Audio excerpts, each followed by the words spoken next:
Hi everyone, जय हिंद। आज के वीडियो में हम बात करेंगे meaning of brand, requisites of a good brand name और मेरिट्स ऑफ ब्रांडिंग की। तो शुरू करते हैं ब्रांड के मीनिंग से। ब्रांड क्या होता है? ब्रांड कोई नेम, साइन, लोगो, सिंबल या डिज़ाइन हो सकता है या फिर इनका कॉम्बिनेशन हो सकता है जो कि कंपनी के प्रोडक्ट्स को आइडेंटिटी देता है, पहचान देता है मार्केट प्लेस में और हेल्प करता है कि कंपनी अपने प्रोडक्ट्स को डिफरेंशिएट कर सके फ्रॉम कॉम्पिटिटर्स प्रोडक्ट। राइट, आगे हम समझेंगे requisites of a good brand name. तो फर्स्ट पॉइंट है, it must be easy to pronounce and remember. देखो, ब्रांड नेम जो है ना, वो ऐसा होना चाहिए जो कस्टमर आसानी से बोल पाए और याद रख पाए। फॉर एग्जाम्पल, एक सलून है, हेयर मास्टर्स। देखो कितना इजी नेम है ना, आसानी से प्रोनाउंस भी हो पा रहा है।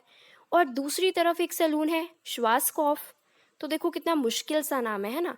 तो जब कंज्यूमर इसे ठीक से प्रोनाउंस ही नहीं कर पाएगा तो वो याद भी कैसे रखेगा, कैसे दिमाग में बिठा पाएगा। तो इसीलिए ब्रांड नेम ऐसा हो जो कंज्यूमर प्रोनाउंस कर पाए और याद भी रख पाए। करेक्ट। अगला पॉइंट है, it should be simple and short. अब देखो, ब्रांड नेम ऐसा हो जो सिंपल हो एंड शॉर्ट हो। जैसे कि टाटा, फोर्ड, कितने छोटे छोटे से नाम है सिंपल से, है ना। और दूसरी तरफ वॉल्क्सवैगन, कितना लंबा सा बड़ा सा नाम है ना। तो कंपनी को हमेशा चाहिए कि brand name simple and short हो। करेक्ट। अगला पॉइंट है, it should reflect product dimensions. देखो, ब्रांड नेम ऐसा होना चाहिए जो प्रोडक्ट की क्वालिटीज़, उसके फीचर्स, उसके बेनिफिट्स को हाईलाइट करता हो। जैसे कि सेंसोडाइन, नेम से ही पता चल रहा है कि वो सेंसिटिविटी के लिए है, या फिर हाजमोला, हाजमे के लिए, है ना। अगला पॉइंट है, it should be distinctive and unique. देखो, ब्रांड नेम ना यूनिक होना चाहिए। नाम जो है वो थोड़ा हटके होना चाहिए। जो एग्जिस्टिंग ब्रांड्स है ना, उनके जैसा साउंड नहीं करना चाहिए। राइट। तो ये थे requisites of a good brand name. अब हम बात करते हैं मेरिट्स ऑफ ब्रांडिंग की। तो फर्स्ट पॉइंट है कस्टमर रिकग्निशन। देखो, ब्रांडेड प्रोडक्ट को ना कस्टमर इजीली रिकॉग्नाइज कर लेते हैं एज कंपेयर टू कोई अनब्रांडेड प्रोडक्ट हो। अब जैसे नाइकी के शूज़ हैं और दूसरी तरफ एक अनब्रांडेड ऑल्टरनेट है आपके पास, तो आप बाकी चीज़ों को ना कांस्टेंट लेके चलिए, तो जो कंज्यूमर है ना वो हमेशा नाइकी ही प्रेफर करेगा, क्योंकि वो उसे इजीली रिकग्नाइज कर लेता है। उसे पता है कि ये क्वालिटी प्रोडक्ट है। तो बहुत बड़ा फ़ायदा होता है ब्रांडिंग का कि कस्टमर इजीली प्रोडक्ट को रिकग्नाइज कर लेता है। करेक्ट। अगला पॉइंट है easy introduction of new product. देखो, जब आप ऑलरेडी एक ब्रांड हो तो कल को जब आप नया प्रोडक्ट बनाओगे ना, तो आप उसे इजीली मार्केट प्लेस में इंट्रोड्यूस कर पाओगे। अवेयरनेस बिल्ड करने के लिए ना आपको ज़्यादा एफर्ट नहीं डालना पड़ेगा, क्योंकि ऑलरेडी आपका अच्छा खासा नाम है मार्केट में। कंज्यूमर्स को ऑलरेडी अवेयरनेस है आपकी। फॉर एग्जाम्पल, रिलायंस है ना। रिलायंस ऑलरेडी एक इस्टेब्लिश नेम था, पेट्रोलियम, पेट्रोकेमिकल। तो जब इसने जियो लॉन्च किया तो बहुत पॉजिटिव रिस्पॉन्स आया था लोगों का, क्योंकि वो पहले से ही एक ब्रांड बन चुका था। ठीक है, तो ये भी एक फ़ायदा है ब्रांडिंग का कि आप अपने न्यू प्रोडक्ट्स को इजीली इंट्रोड्यूस कर सकते हो। ठीक है जी। अगला पॉइंट है कस्टमर लॉयल्टी। देखो, ब्रांड्स के केस में ना लॉयल्टी बहुत ज़्यादा होती है। कंपनीज जो हैं वो लार्जर बेस ऑफ कंज्यूमर्स के भरोसे नहीं सर्वाइव कर रही होती। वो सर्वाइव कर रही होती हैं, एक स्मॉलर सेगमेंट होता है उनका लॉयल कस्टमर्स का, उनके भरोसे। अब हम एग्जांपल लें, अगर एक कंज्यूमर है जिसे ह्यूंडई कार पसंद है ओवर मारुति सुजुकी, तो आप ना उसे मारुति के कितने भी बेनिफिट्स बता दो कि कम कॉस्ट है, एवरेज ज़्यादा है, सर्विस सेंटर्स भी ज़्यादा हैं, सर्विस लेस कॉस्टली है एज़ कम्पेयर टू Hyundai, फिर भी ना वो मारुति कभी नहीं लेगा। तो देखा आपने ब्रांड्स के केस में लॉयल्टी कितनी ज़्यादा होती है ना। और जो लॉयल कस्टमर होता है ना वो बार बार उसी ब्रांड को ही चूज़ करता है, चाहे मार्केट में कितने भी ऑप्शंस अवेलेबल हो या ब्रांड्स अवेलेबल हो। करेक्ट।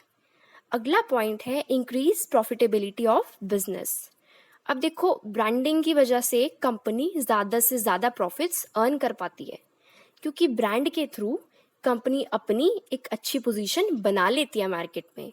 जब पोजीशन अच्छी बन गई, कंज्यूमर आपका लॉयल है, अब लॉयल्टी है तो वो बार बार परचेज करेगा उसी ब्रांड को, है ना। आप इजीली बेच पाओगे। है ना? तो ज़्यादा सेल्स होंगी तो अल्टीमेटली आपके प्रॉफिट्स भी ज़्यादा होंगे। करेक्ट? अगला पॉइंट है कॉम्पिटिटिव एडवांटेज। देखो कुछ ब्रांड्स ना कुछ ऐसा ऑफर करती हैं अपने कंज्यूमर्स को, जैसे कि क्वालिटी आफ्टर सेल सर्विसेज, जो कि उनको डिफरेंशिएट करती हैं बाकी ब्रांड से। तो यही चीज़ कंपनी को एक कॉम्पिटिटिव एडवांटेज भी देती हैं। और देखो जैसे कंज्यूमर्स को आपके ब्रांड की पहचान है सिर्फ, और किसी ब्रांड की पहचान नहीं है, फिर जब भी कंज्यूमर ने खुद परचेज करना होगा या किसी को रेकमेंड करना होगा तो वो आपके ब्रांड को ही करेगा, क्योंकि उसे तो आपकी ही पहचान है। तो इस तरह भी कंपनीज को कॉम्पिटिटिव एडवांटेज मिलता है। ऑलराइट, मेरिट्स ऑफ ब्रांडिंग में हमारा अगला पॉइंट है इनहांस बिजनेस वैल्यू।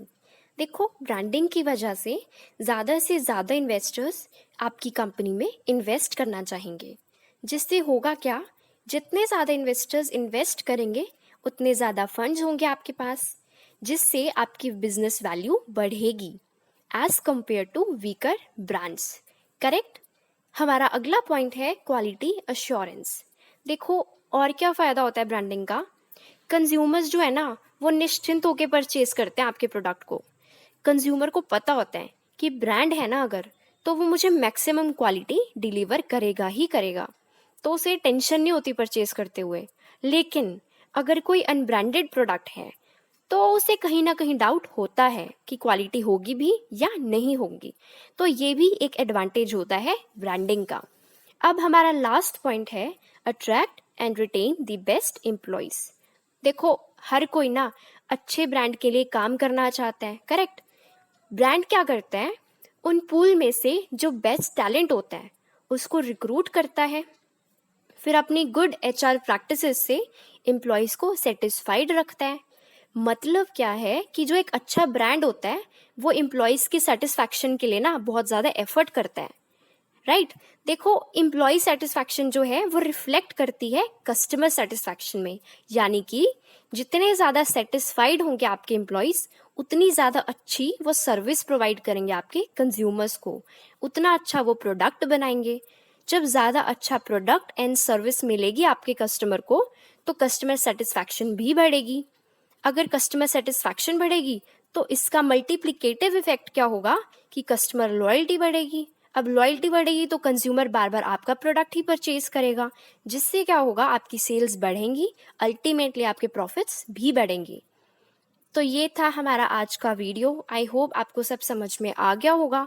कुछ डाउट हो तो ज़रूर पूछ लेना।